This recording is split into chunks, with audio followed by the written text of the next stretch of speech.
এখন তো গাঁজা খাওয়ার জোর দিয়েছে, বুঝতে পারছেন না? 3 লেভেলে, মানে তিন ক্যাটাগরির গাঁজাখোর। একটা হলো একদম ছোট, মানে ছোট ছোট চারা চারা বাচ্চারা, এরাও অতিরিক্ত গাঁজা খাচ্ছে। দ্বিতীয় হলো এখন একটা বয়সে যারা একটু মানে 20 বছর 22 বছর 24 বছর, এরাও আবার গাঁজা খাচ্ছে। আর একটা দল আছে খুব ভদ্র গাঁজাখোর, চেহারা দেখে বোঝার উপায় নেই, বিশ্বাসই করতে পারবেন এই লোকটা গাঁজা খায়, অথচ সেও গাঁজা খাচ্ছে। যখন টাকা নেই, আগে সেই মানুষ অভাবে চুরি করতো লোকের বাড়ির বালতি বদনা, এখন লোকের বাড়ির পাশ থেকে একটা মুরগি একটা হাঁস এরা তুলে নিয়ে যাচ্ছে। কি করে যাচ্ছে না যায় না? একটু হাঁকো দেন না। যখন অভাব, তখন ওর মাথা কাজ করছে না, কি করি, আমার হাতে টাকা নেই, মন ভালো না, যা তো এখন আমার কাছে ভালো কথা ভালো লাগে না। কি ঠিক বলছি না ভুল বলছি? তাহলে এখানে প্রশ্ন, আল্লাহ ধনী আর গরিব কেন করেছেন?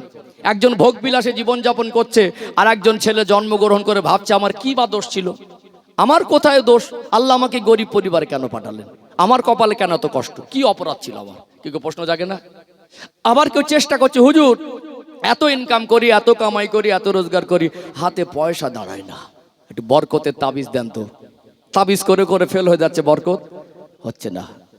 যত রকম অর্থনৈতিক প্রশ্ন আছে, আর অর্থ মানুষকে যেভাবে দিনের লাইন থেকে দূরে সরিয়ে দিচ্ছে, অভাব যেভাবে মানুষকে দিনের লাইন থেকে দূরে সরিয়ে দিচ্ছে, সব সমাধান আজকে আলোচনার মধ্যে আসবে ইনশাআল্লাহ।